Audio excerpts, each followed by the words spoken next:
Obrigado a Deus pela minha vida, pela missão de presidir o Brasil e pela oportunidade de restabelecer a verdade, o que é bom para todos nós. Senhor Presidente da Assembleia Geral, Tirani Mohamed Bandi, Senhor Secretário-Geral da ONU, Antônio Guterres, chefes de Estado, de governo e de delegação, senhoras e senhores, apresento aos senhores um novo Brasil que ressurge depois de estar à beira do socialismo. Um Brasil que está sendo reconstruído a partir dos anseios e dos ideais de seu povo.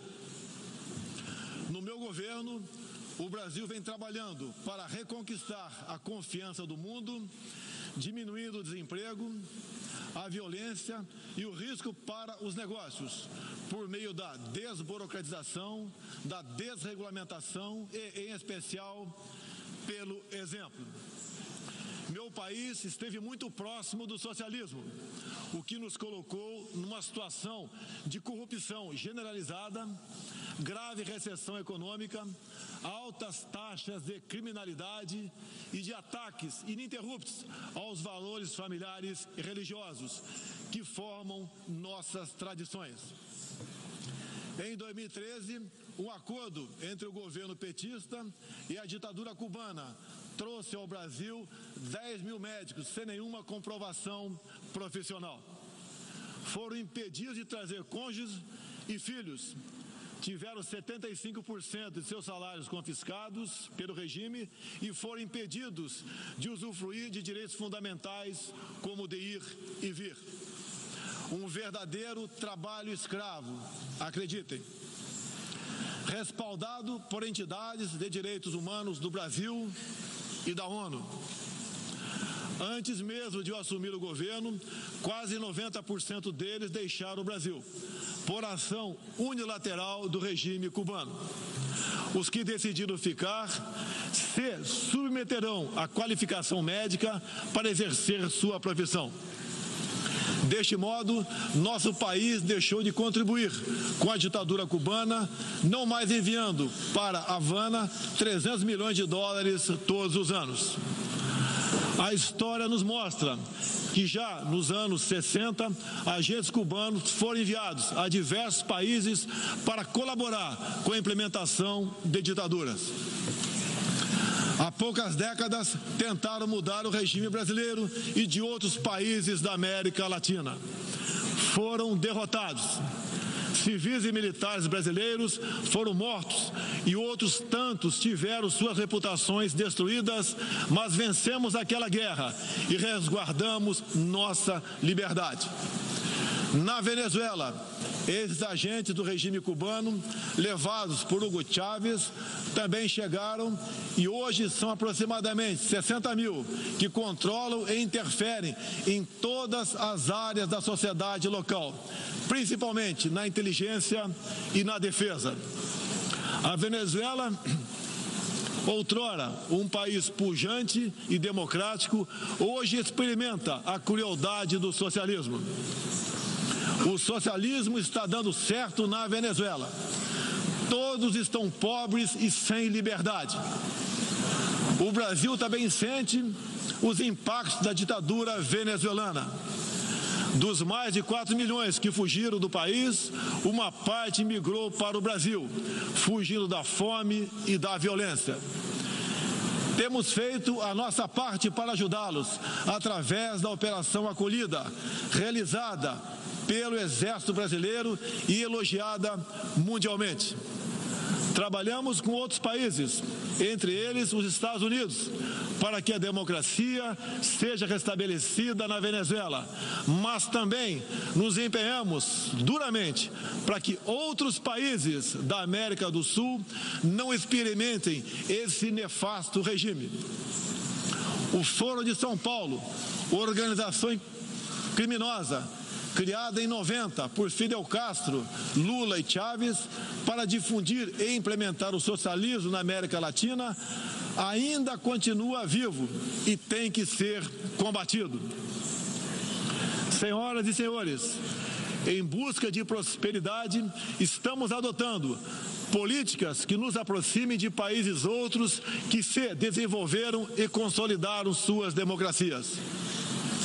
Não pode haver liberdade política sem que haja também liberdade econômica. E vice-versa. O livre mercado, as concessões e as privatizações já se fazem presentes hoje no Brasil. A economia está reagindo ao romper vícios e amarras de quase 2 décadas de irresponsabilidade fiscal, aparelhamento do Estado e corrupção generalizada. A abertura, a gestão competente e os ganhos de produtividade são objetivos imediatos do nosso governo. Estamos abrindo a economia e nos integrando às cadeias globais de valor. Em apenas 8 meses, concluímos os 2 maiores acordos comerciais da história do país, aqueles firmados entre o Mercosul e a União Europeia, e entre o Mercosul e a Área Europeia de Livre Comércio, o EFTA. Pretendemos seguir adiante com vários outros acordos nos próximos meses. Estamos prontos também para iniciar nosso processo de adesão à Organização para a Cooperação de Desenvolvimento Econômico, OCDE. Já estamos adiantados, adotando as práticas mundiais mais elevadas em todos os terrenos, desde a regulação financeira até a proteção ambiental. Senhorita Izani Calapalo, indígena aqui presente do Brasil, agora vamos falar de Amazônia.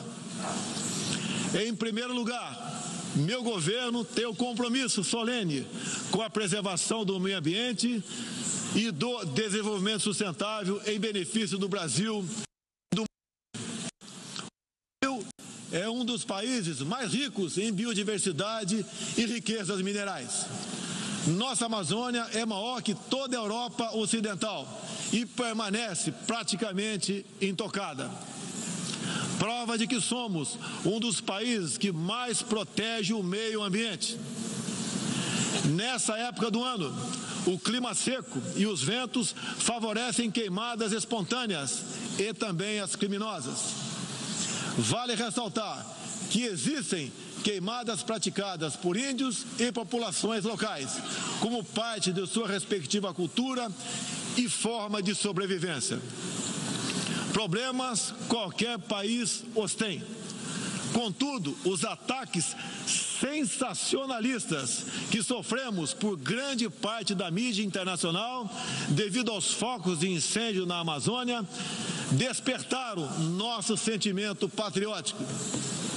É uma falácia dizer que a Amazônia é patrimônio da humanidade e um equívoco, como atestam os cientistas, afirmar que a Amazônia, a nossa floresta, é o pulmão do mundo. Valendo-se dessas falácias, um ou outro país, em vez de ajudar, embarcou nas mentiras da mídia e se portou de forma desrespeitosa com espírito colonialista. Questionaram aquilo que nos é mais sagrado, a nossa soberania. Um deles, por ocasião do encontro do G7, ousou sugerir aplicar sanções ao Brasil sem sequer nos ouvir. Agradeço àqueles que não aceitaram levar adiante essa absurda proposta. Em especial, o presidente Donald Trump, que bem sintetizou o espírito que deve reinar entre os países da ONU. Respeito à liberdade e à soberania de cada um de nós. Hoje, 14% do território brasileiro está demarcado como terra indígena, mas é preciso entender que nossos nativos são seres humanos, exatamente como qualquer um de nós. Eles querem e merecem usufruir dos mesmos direitos de que todos nós. Quero deixar claro, o Brasil não vai aumentar para 20% sua área já demarcada como terra indígena, como alguns chefes de Estado gostariam que acontecesse. Existe no Brasil 225 povos indígenas, além de referências de 70 tribos vivendo em locais isolados. Cada povo ou tribo, com seu cacique, sua cultura, suas tradições, seus costumes e, principalmente, sua forma de ver o mundo. A visão de um líder indígena não representa a de todos os índios brasileiros. Muitas vezes, alguns desses líderes, como o cacique Raoni, são usados como peça de manobra por governos estrangeiros na sua guerra informacional para avançar seus interesses na Amazônia. Infelizmente, algumas pessoas de dentro e de fora do Brasil, apoiadas por ONGs, teimam em tratar e manter nossos índios como verdadeiros homens das cavernas. O Brasil agora tem um presidente que se preocupa com aqueles que lá estavam antes da chegada dos portugueses em 1500. O índio não quer ser latifundiário, pobre em cima de terra rica, especialmente das terras mais ricas do mundo. É o caso das reservas Yanomami e Raposa Serra do Sol. Nessas reservas existe grande abundância de ouro, diamante, urânio, nióbio e terras raras, entre outros. E esses territórios são enormes. A reserva Yanomami, sozinha, conta com aproximadamente 95 mil quilômetros quadrados, o equivalente ao tamanho de Portugal ou da Hungria, embora apenas 15 mil índios vivam nessa área. Isso demonstra que os que nos atacam não estão preocupados com o ser humano índio, mas sim com as riquezas minerais e a biodiversidade existentes nessas áreas. E para mostrar aos senhores que não existe uma autoridade única entre os índios, eu quero ler uma carta aqui de grande parte das comunidades indígenas endereçadas para os senhores. O grupo de agricultores indígenas do Brasil, formado por diversas etnias e com representantes por todas as unidades da federação, que habitam uma área de mais de 30 milhões de hectares do território brasileiro, vem respeitosamente perante a sociedade brasileira endossar apoio total e restrito à indígena Izani Calapalo, aqui presente, do Parque Indígena do Xingu, Mato Grosso, que a mesma possa, na Assembleia das Nações Unidas, em Nova York, Estados Unidos, externar toda a realidade vivida pelos povos indígenas do Brasil, bem como trazer à tona o atual quadro de mentiras propagado pela mídia nacional e internacional, que insistem em fazer dos povos indígenas do Brasil uma reserva de mercado sem fim, atendendo interesses estrangeiros de países que ainda enxergam no Brasil uma colônia, sem regras e sem soberania. O Brasil possui 14% do seu território nacional regularizado como terras indígenas e muitas comunidades estão sedentas para que o desenvolvimento dessa parte do Brasil finalmente ocorra sem amarras ideológicas ou burocráticas. Isso facilitará o alcance de uma maior qualidade de vida nas áreas do empreendedorismo, saúde e educação. Uma nova política indigenista no Brasil é necessária. O tempo urge. Medidas arrojadas podem e devem ser incentivadas na busca pela autonomia econômica dos indígenas. Certamente que, se um conjunto de decisões vier nesse sentido, poderemos vislumbrar um novo modelo para a questão indígena brasileira. Um novo tempo para as comunidades indígenas é fundamental. A situação de extrema pobreza em que se encontram, sobrevivendo tão somente do Bolsa Família e de cestas básicas, nunca representou dignidade e desenvolvimento. O ambientalismo radical e o indigenismo ultrapassado e fora de sintonia com o que querem os povos indígenas, representa o atraso, a marginalização e a completa ausência de cidadania. A realidade ora posta impõe que o mundo, na arena da Assembleia das Nações Unidas, possa conhecer nossos desejos e aspirações na voz da indígena Izani Kalapalo, que transmitirá o real quadro do meio ambiente e das comunidades indígenas brasileiras. Portanto, Izani Kalapalo goza de confiança e do prestígio da liderança indígena interessada em desenvolvimento, empoderamento e protagonismo, estando apta para representar as etnias relacionadas anexas, que são 52. Acabou o monopólio do senhor Raoni. A Organização das Nações Unidas teve papel fundamental na superação do colonialismo e não pode aceitar que essa mentalidade regresse a essas salas e corredores sob qualquer pretexto. Não podemos esquecer que o mundo necessita ser alimentado. A França e a Alemanha, por exemplo, usam mais de 50% de seus territórios para a agricultura. Já o Brasil usa apenas 8% de terras para a produção de alimentos. 61% do nosso território é preservado. Nossa política é de tolerância zero para com a criminalidade, aí incluídos os crimes ambientais. Quero reafirmar minha posição de que qualquer iniciativa de ajuda ou apoio à preservação da floresta amazônica ou de outros biomas deve ser tratado em pleno respeito à soberania brasileira. Também rechaçamos as tentativas de instrumentalizar a questão ambiental ou a política indigenista em prol de interesses políticos e econômicos externos, em especial os disfarçados de boas intenções. Estamos prontos para, em parcerias e agregando valor, aproveitar de forma sustentável todo o nosso potencial. O Brasil reafirma seu compromisso intransigente com os mais altos padrões de direitos humanos, com a defesa da democracia e da liberdade de expressão religiosa e de imprensa.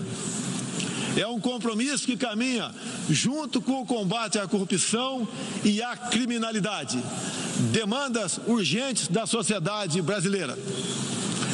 Seguiremos contribuindo dentro e fora das Nações Unidas para a construção de um mundo onde não haja impunidade, esconderijo ou abrigo para criminosos e corruptos. Em meu governo, o terrorista Cesare Battisti fugiu do Brasil, foi preso na Bolívia e extraditado para a Itália. Outros 3 terroristas paraguaios e um chileno que viviam no Brasil como refugiados políticos também foram devolvidos aos seus respectivos países. Terroristas, sob disfarce de perseguidos políticos, não mais encontrarão refúgio no Brasil. Há pouco, presidentes socialistas que me antecederam desviaram centenas de bilhões de dólares, comprando parte da mídia e parte do parlamento. Tudo por um projeto de poder absoluto. Foram julgados e punidos graças ao patriotismo, perseverança e coragem de um juiz que é símbolo no meu país, o doutor Sérgio Moro, nosso atual ministro da Justiça e Segurança Pública. Esses presidentes também transferiram boa parte desses recursos para outros países, com a finalidade de promover e implementar projetos semelhantes em toda a região. Essa fonte de recursos secou Esses mesmos governantes vinham aqui todos os anos e faziam descompromissados discursos com temas que nunca atenderam aos reais interesses do Brasil, nem contribuíram para a estabilidade mundial. Mesmo assim, eram aplaudidos. Em meu país, tínhamos que fazer algo a respeito dos quase 70 mil homicídios e dos incontáveis crimes violentos que anualmente massacravam a população brasileira. A vida é o mais básico dos direitos humanos. Nossos policiais militares eram o alvo preferencial do crime. Só em 2017, cerca de 400 policiais militares foram cruelmente assassinados. Isso está mudando. Medidas foram tomadas e conseguimos reduzir em mais de 20% o número de homicídios nos 6 primeiros meses do meu governo. As apreensões de cocaína e outras drogas atingiram níveis recorde. Hoje o Brasil está mais seguro e ainda mais hospitaleiro. Acabamos de estender a isenção de vistos para países como Estados Unidos, Japão, Austrália e Canadá. E estamos estudando adotar medidas similares para a China e Índia, entre outros.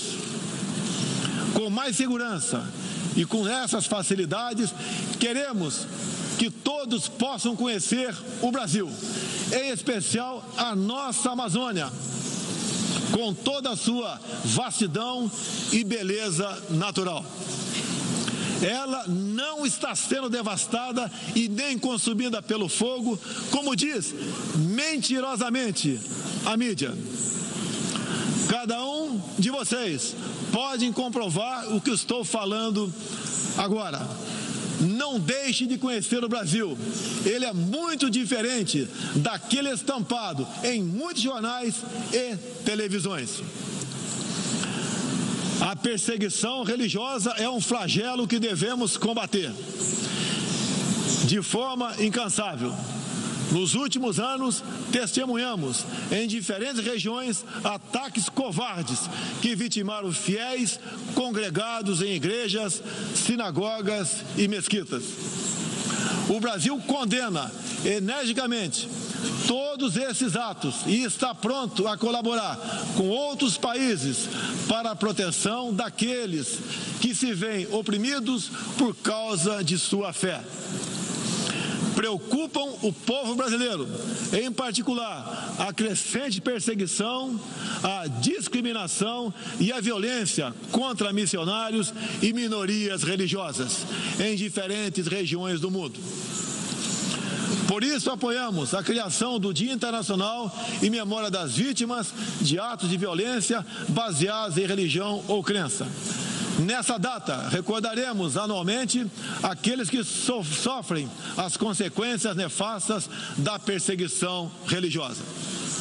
É inadmissível que, em pleno século XXI, com tantos instrumentos, tratados e organismos com a finalidade de resguardar direitos de todo tipo e de toda sorte, ainda haja milhões de cristãos e pessoas de outras religiões que perdem sua vida ou sua liberdade em razão de sua fé. A devoção do Brasil à causa da paz se comprova pelo sólido histórico de contribuições para as missões da ONU. Há 70 anos, o Brasil tem dado contribuição efetiva para as operações de manutenção da paz das Nações Unidas. Apoiamos todos os esforços para que essas missões se tornem mais efetivas e tragam benefícios reais e concretos para os países que as recebem. Nas circunstâncias mais variadas, no Haiti, no Líbano, na República Democrática do Congo, os contingentes brasileiros são reconhecidos pela qualidade de seu trabalho e pelo respeito à população, aos direitos humanos e aos princípios que norteiam as operações de manutenção de paz. Reafirmo nossa disposição de manter contribuição concreta às missões da ONU, inclusive no que diz respeito ao treinamento e à capacitação de tropas, área em que temos reconhecida experiência.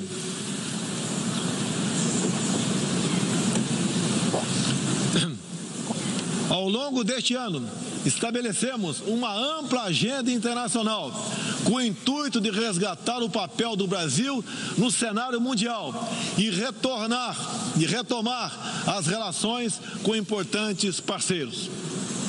Em janeiro, estivemos em Davos, onde apresentamos nosso ambicioso programa de reformas para investidores de todo o mundo.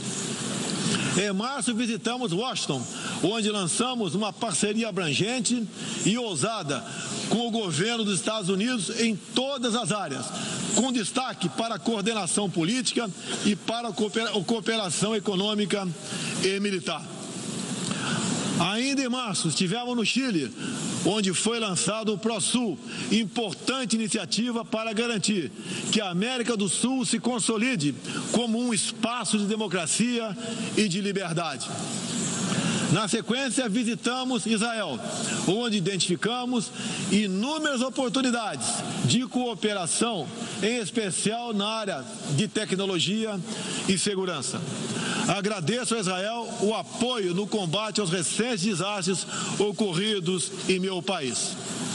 Visitamos também um de nossos grandes parceiros no Cone Sul, a Argentina, com o presidente Maurício Macri e nossos sócios do Uruguai e do Paraguai, afastamos do Mercosul a ideologia e conquistamos importantes vitórias comerciais, ao concluir negociações que já se arrastavam por décadas. Ainda este ano, visitaremos importantes parceiros asiáticos, tanto no Extremo Oriente quanto no Oriente Médio. Essas visitas reforçarão a amizade e o aprofundamento das relações com Japão, China, Arábia Saudita, Emirados Árabes e Catar. Pretendemos seguir o mesmo caminho com todo o mundo árabe e a Ásia. Também estamos ansiosos para visitar nossos parceiros e amigos na África, na Oceania e na Europa. Como os senhores podem ver, o Brasil é um país aberto ao mundo em busca de parcerias com todos os que tenham interesse em trabalhar pela prosperidade, pela paz e pela liberdade. Senhoras e senhores, o Brasil que represento é um país que está se reerguendo, revigorando parcerias e reconquistando sua confiança política e econômica. Estamos preparados para assumir as responsabilidades que nos cabem no sistema internacional. Durante as últimas décadas, nos deixamos seduzir, sem perceber, por sistemas ideológicos de pensamento que não buscavam a verdade, mas o poder absoluto. A ideologia se instalou no terreno da cultura, da educação e da mídia, dominando meios de comunicação, universidades e escolas.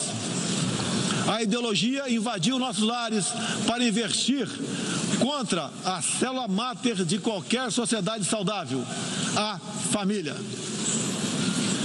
Tento ainda destruir a inocência de nossas crianças, pervertendo até mesmo a identidade mais básica e elementar, a biológica.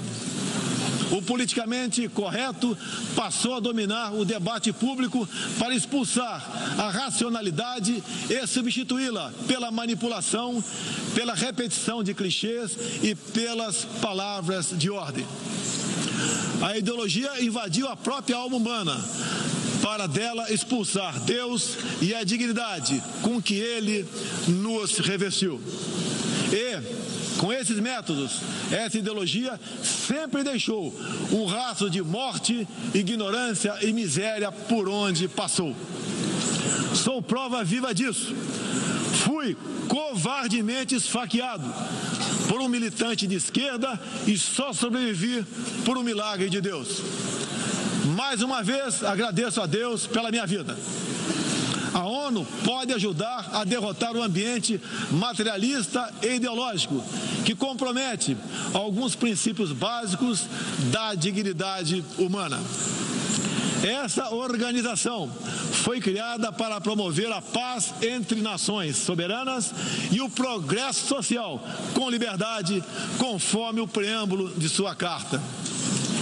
Nas questões do clima, da democracia, dos direitos humanos, da igualdade de direitos e deveres entre homens e mulheres, e em tantas outras, tudo o que precisamos é isso: contemplar a verdade seguindo João 8,32. E conhecereis a verdade, e a verdade vos libertará. Todos os nossos instrumentos, nacionais e internacionais, devem estar direcionados, em última instância, para esse objetivo. Não estamos aqui para apagar nacionalidades e soberanias, em nome de um interesse global abstrato. Esta não é a organização do interesse global, é a Organização das Nações Unidas.